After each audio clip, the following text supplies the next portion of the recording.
What's going on, guys? Nathan King here with Jason Caldwell on the Auburn Undercover YouTube channel. Just wrapped up the first, I guess you can call it the first scrimmage, sort of a partial scrimmage here today at Jordan-Hare Stadium. It was open to on-to victory members, probably 1,000. Former Letterman too. Yeah, it was a pretty good crowd here. Everybody trying to find some shade. Yes, everybody was kind of in the upper decks, but they've got fan day later today here on Saturday, and so kind of open things up and give people a little insight here in the stadium. But Jason, I mean, maybe 10, 11, 12 series for these for them today in the scrimmage setting.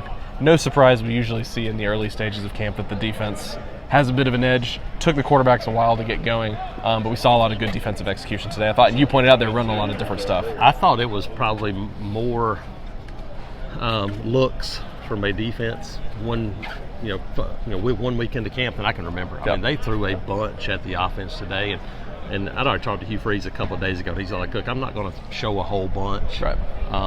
We saw a lot of rotation. There were, I would guess we probably saw 100 different guys play. But defensively, that was the thing that jumped out to me today. We knew there were lots of bodies up front, and we saw a bunch of those guys, and they made plays. But it was people coming from different directions all over the place. I thought it was pretty advanced early look at the defense, today. Some of the, I guess, standouts, really all the young guys, minus Cam Coleman. I didn't see him in there very often. I think he got a few runs with the ones there. But Malcolm Simmons got a couple touchdowns, including a really nice one here in the end zone from Peyton Thorne, where bounced off the defender, was able to pull it down the back of the end zone. You said, I think we charted 71 yards, catch and run there against the third team. You had Bryce Kane hauling a touchdown as well. I thought he had a great day. Looked really, really good with the second and third groups. He also got in there with the He got a lot of one reps a little bit as well. I thought Hank Brown came in and kind of gave him a little bit of a pop with the deep ball. But again, that defensive rotation, it was tough sledding for that first team group for a little while. I think you saw a little bit of frustration there, I think, with them not able to get it going. And look, that's something that we're used to seeing that early in camp, especially when you have the best defensive players on the field. And then when you were talking about guys like Perry Thompson had a good day as well, when they're going against walk-ons and twos and threes, they're going to have a little bit of an advantage when the ball's in the air. They did, and I thought first team offensively, some checks, trying to do some things, and we saw a few times that Hugh Freeze pulling aside some of those younger wide receivers.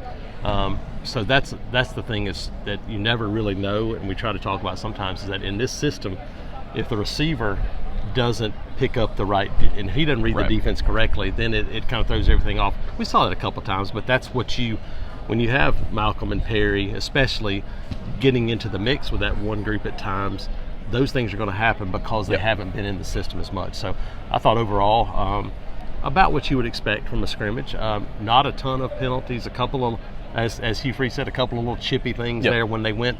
They did do some full scrimmage stuff, probably 30 plays or so, I would think. But overall, thought a solid day kicking game was really good.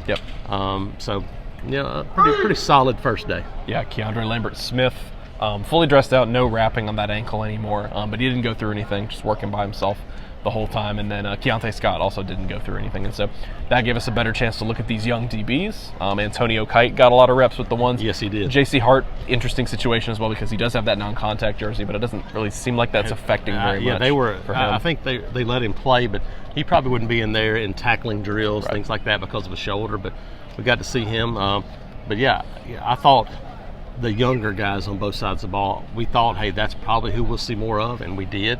We saw defensively Amaris Williams making plays. We saw Malik Blockton with the ones on that defensive front at times. And so, but DeMarcus Riddick had a sack. We saw T.J. Lindsey with a tackle for a loss. Those young defensive front guys, and in the secondary too, when you start talking about, hey, it looks like you've hit on guys. It looks like this is a class they hit on a lot of guys based on kind of the early returns. Right. I mean, they're out there being explosive. K-Ron Crawford, I thought, was a guy who looked really good today. That 3-down front was interesting. The 2 bucks. When you look at third down sets, watching that defensive line, I think they're already trying to simulate. We talked about it this week, how they're trying to simulate it in practice with the amount of rotation.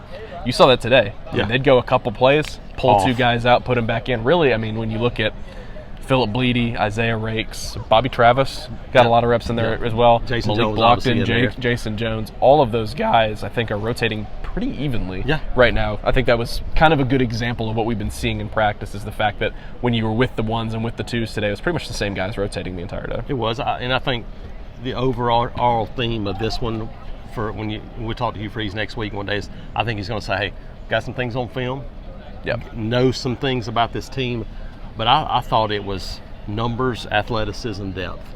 Those are things we talked about.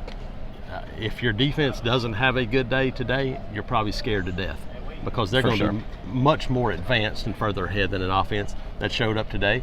Offense made some plays.